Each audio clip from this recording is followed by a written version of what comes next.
what's up, world? Checking in for day 2 of this, I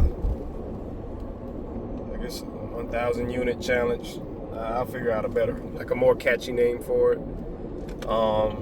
Back on the road again. I'm always on the road, going between projects, between acquisitions, like deals I'm looking at. I'm always on the move. So I think a good way for me to kind of keep up with this is to do these in the car like this. So this is day 2. Shit, I just rode over something. Day 2, and yeah. So today has been a little. It's a little cloudy outside. So not rainy like yesterday, but cloudy. I'm headed to check out the project that we started yesterday for that client/investor. With his porch, he backed into his porch and whatever. There's a few other things there he wanted done on the inside too, to his home theater and some other stuff. So I'm just going to check out the guys and make sure they did everything they're supposed to. Just quality control. That's it. What do they say? Inspect what you expect. So I like to drop into every project I'm working on, or myself, or someone who has the background in construction to be able to approve or reject work from my guys. My guys are pretty good, but you still, at the end of the day, you still gotta inspect. Like, you can't never get to the point where you're like, I know for sure everything was done. However, you gotta move like the government in terms of all of their reporting and checking and XYZ. But anyway, so I'm headed to that project today. In regards to the challenge, finalized the PPM, the private placement memorandum for the first acquisition, which is 60 units. The PPM, if you don't know, is basically the documentation required by the SEC for you to be able to sell. I'm not an attorney as well, so let me say that disclaimer, and I'm not an accountant, none of that. So I'm just talking in real elementary terms as somebody. I just do deals. I do deals and I do construction. I don't know all of that. I hire people to do it. But my understanding is these documents are required by the SEC so that you can sell the securities to your investment, like whatever investment it is.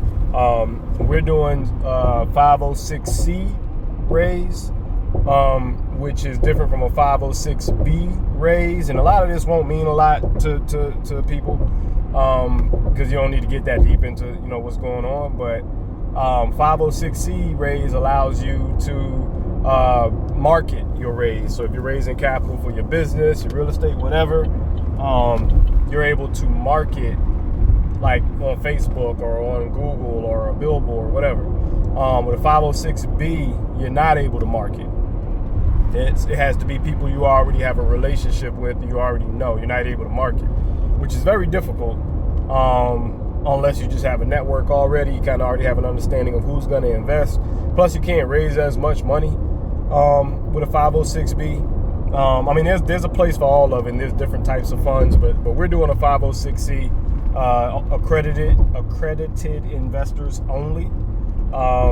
So that means, and this is also a gross oversimplification, but basically you got to make $200,000 or more a year in income, or you have to have $1 million or more of net worth. That's an accredited investor for the most part. There's some other little things here and there, but for the most part, that's what it is. Or if you're a married couple, then you have to make $300,000 or more.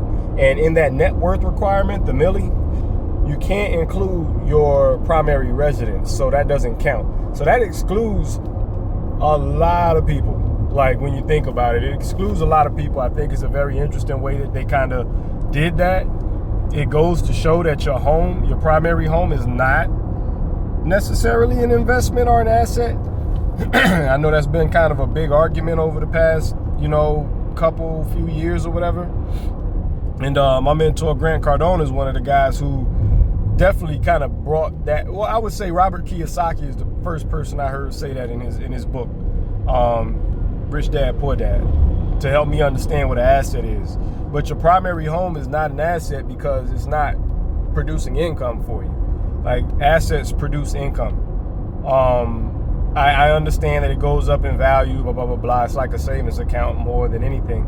But the FCC doesn't let you count your house, the primary residence, in your net worth calculation to be considered a accredited investor. So I think that kind of speaks to it. That kind of puts the nail in the coffin when it comes to that. So if the SEC doesn't allow it, then maybe it's not an asset, because your net worth is assets minus liabilities, and then what's left is your net worth.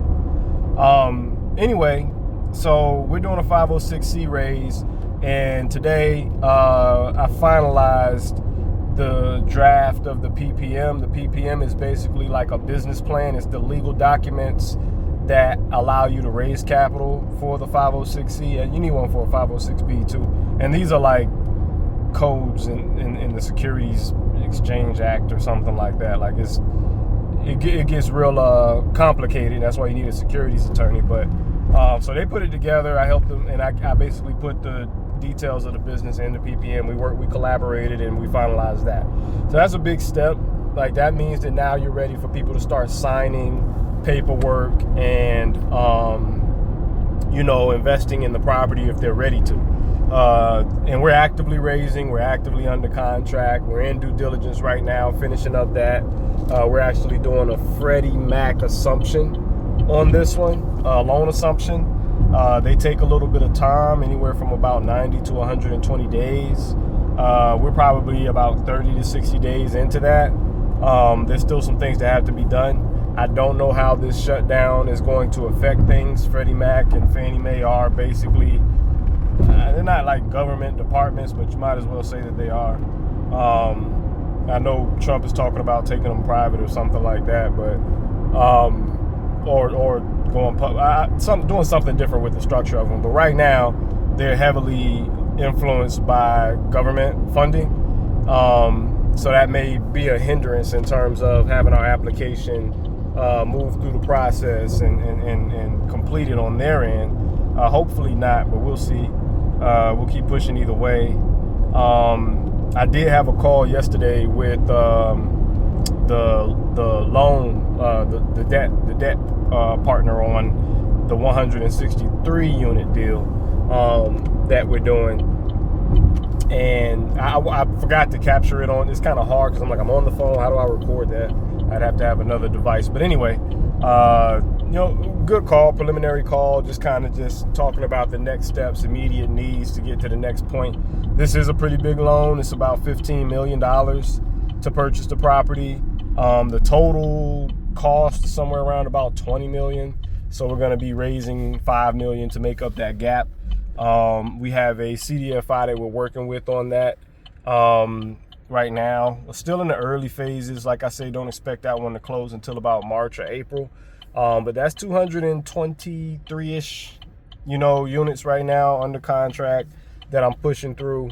Every day is not like fun. It's not exciting in terms of, things that happen in sequence, but just it's like taking a step forward every day. Like, I guess they say, how do you eat an elephant? It's like one bite at a time, because these are definitely elephants, especially the $20 million project and the $5 million project, the smaller one, the 60 units. I mean, $5 million is nothing to sneeze at. So, all of these take effort, and I'm appreciative of the skill set and the team and things like that to be able to make it happen. I will say this though, man, when you're working on deals, when you get above a certain size on deals, it takes partners. And whether, and I don't know if you noticed, but I call the lender the debt partner, because they're actually the biggest partner. They're putting up 60-75% of the project cost. Like, they're the biggest partner. Like, your arrangement is different. Like, there's not a profit split, but there's still a partner. Like, they're your debt partner. And what I wanted to say was just partnerships, man, how important partnerships are. And also about, like, picking the right partnerships, because they can ruin you, man. Like, a partner is basically like a teammate. And, you're playing a game or whatever, and you got a teammate. You want your teammate to be on the same page as you. Or you want to be on the same page as them as well. Like, so I don't want to make it seem like it's a one-way street. but y'all got to be aligned and y'all got to click and things like that, and you have to have, you know, shared values and stuff like that. It can get difficult. Sometimes these things don't come out until you're in the game, you know, like until you're doing the thing. And these types of deals require partnerships. Like I could not do this by myself. Like there's not too many people that can do it by themselves. Everybody that's doing it still has partners, whether the government is their partner, you know, they always have partners. So it's like you just, for big things, you're gonna have to have partners. I'm having some challenges with one of my partners in terms of them just taking time to do things on their end. You know, I need them. I'll be honest. Like at this moment, I need their partnership. They're bringing some value to the deal that I'm not able to bring. They're older. They're more experienced. They have a more of a track record. You know, they've been in the industry for a long time. They've had their parents were in the industry and passed down, you know, some property to them, so they even have that experience and that, you know, benefit going for them. But you know, in terms of execution, I'm having some challenges getting them to execute in an urgent manner. It's causing some strain on the deal in terms of, you know, I mean, you're supposed to have things done within a certain time frame. I haven't. We're just pushing up against these deadlines, and I'm not saying anything about, you know, this partner. This partner's a great person. Maybe they're going through something. We talk, you know, pretty often, a couple times a week at this point now, working on this deal. But everybody isn't always upfront about what they're going through or their challenges or what they're able to do or not do. So I got to figure out how to navigate this because I need him. He's involved now. At a certain point, it looks weird to change out partners. I'd rather not change out this partner. Great guy, like I said, just having some challenges getting them to execute, and there's some things they got to do. You know, I can throw the alley-oop, but I can't also, well, I guess some people can, but I don't want to also jump up and dunk it. Plus, I like I said, I need this individual. It takes a team to qualify for things like, even like when somebody buys a sports team, it's like, you know, it isn't just them, you know, like when Jay-Z got a piece of the Nets or whatever, it wasn't just him, he got partners. So it's like you need your partners to do things so that, you know, y'all can achieve things together. Kind of like that's not Transformers that I'm thinking of, even though they do come up and create like one big you know, like superheroes, kind of like that though. You get the idea. So I'm having some challenges with that on this deal. The other deal, my partner's, he's super responsive and super on the ball. So I'm grateful for that. But you know, just talking through some of the challenges with the deals. But either way, I just pulled up to the property now, checking on this work real quick, and then I'm gonna pull up to a coffee shop, get some work done, and see what we can do about moving these projects forward. I appreciate y'all. So this is day 2. I'll try to come back again. I don't know how much more I have to say. I'm sure something else will happen.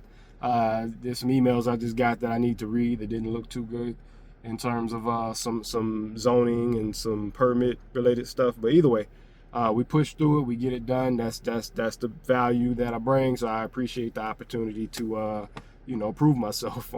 Even though sometimes, you know, it's a lot, but it is what it is. But I'll check back in if I can. And we'll go from there. I got like this Halloween thing later today with my kids too. Maybe I'll catch some of that.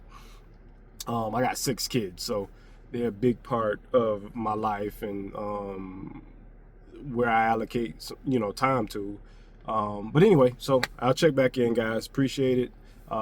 See you next time. All right. Hello, how you doing? Come this way, guys. One more stop. Come on. You guys enjoying it? Having a good time? Yeah. Got you some candy. We might have missed one. She got me some candy. Broke out a little bit.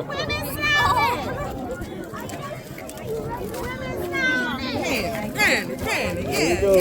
So thank you, guys. So thank you. Thank you. Oh, hello.